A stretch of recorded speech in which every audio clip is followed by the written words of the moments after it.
I don't know exactly why humans are this way or why this is part of the job, but it's just something that I've come to accept, which is you must over-explain for things to be understood to prevent pain of it being misunderstood. So let me give you a practical example for this. In one of my clients, we have an appointment setting team where we have a team of, or business development representatives, depending on the industry or background you come from. Now, it doesn't matter the day of the week, it doesn't matter how many times I've said it, every single day I must communicate to them that what their KPI is for what they have to hit to succeed or for the day to be a successful day, and to update their trackers so that way everything's properly accounted for. Now, I have no idea why, despite my team having done the exact same thing for probably 4 months now and the work not looking totally different, they will just forget to do it or just stop doing it.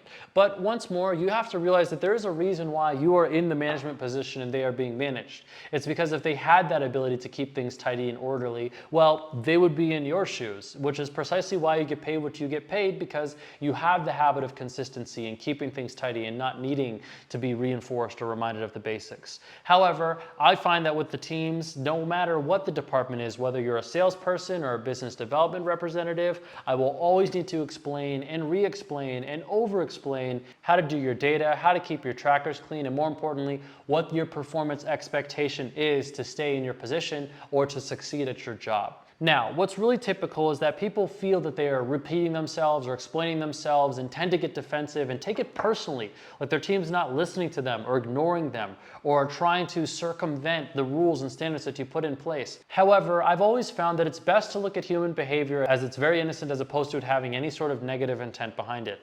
Very specifically, there was a manager that I worked with, we'll call him Adam to keep his name redacted. Now, Adam was a person who was promoted from a salesperson into that management position, but he just found himself getting frustrated with the team and having a high level of animosity and even getting combative during sales team meetings as to why people weren't keeping their data and everything up to date. But it wasn't until I explained to Adam that over communication prevents pain, that he was able to adjust his mindset and perspective around why people did the things they did and accepted that it's just part of his duty to over explain these things even if they've been said before. And once he made that shift, not only did the team start doing things more consistently, but his stress and frustration for the team started to dissipate, which actually encouraged them to perform better and follow his leadership because there wasn't such a negative or a hostile energy around these basic things. Now, personally, if you ask me, I would love to say there's a longer or stronger psychological reason why people just don't finish through or don't keep consistent with the things that they will, but there just isn't one. It's just one of the quirks of being a manager, and once more, it's why your market rate as a manager is much higher than those who aren't. Now, let's talk about the fourth principle to being a successful manager, which is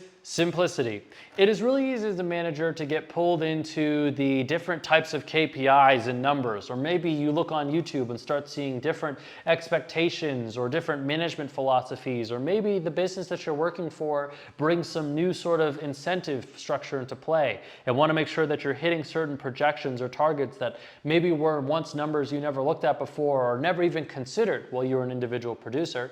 And these are things that will detract from your focus and success as a manager because there are just some metrics you can't influence, which takes me to that fourth point, simplicity. Not in just what you are tracking, but in what you are doing. The job as a manager should be pretty painless and straightforward if you have a good understanding of what you are looking for and, more importantly, how to drive specific outcomes. And what I found is important about driving outcomes is that an outcome is not created by a million different things. It's created usually by one thing being done very well. For example, if you need more sales for the business, well, instead of looking at each salesperson's performance and making sure everybody's getting the most out of their leads, look at the daily cash target. Now, let me tell you how I actually found and understand principle number 4, because the example I gave is actually how I learned it. There was a period in time with a business I was working for that we were stuck at $200,000 a month, really unable to break past it. But what I was doing was, instead of looking at the daily cash across everybody, I was looking at each individual salesperson and trying to micromanage their stats. I was looking at what their show-up rate was, their close rate was, looking at their pipeline, and practically a second brain of helping them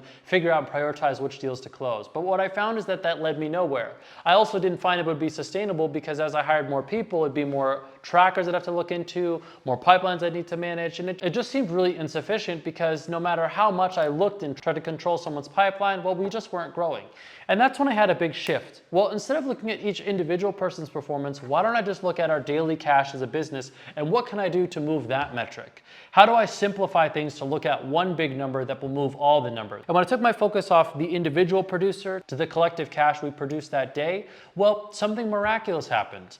Suddenly, we were all kind of rallied around a common goal. I was less concerned about the individuals and they had less pressure to perform, allowing them to perform better. And when we moved towards a daily cash target, we could celebrate something as a group and we moved towards something as a unit. And what was shocking is that the more we hit our daily cash target, the more everybody actually made. Because the only way to hit certain targets, whether those are daily, weekly, or monthly as a company, means everybody has to bring in more money. And when everybody brings in more money because they're contributing, everybody makes more money. And that unification and simplicity was one of the biggest unlocks, and it's still something I use to this day to drive the growth of my clients, because after making that shift, we were able to take ourselves from 200,000 to 500,000 to 600,000 a month in cash collected, and we're still climbing to this day.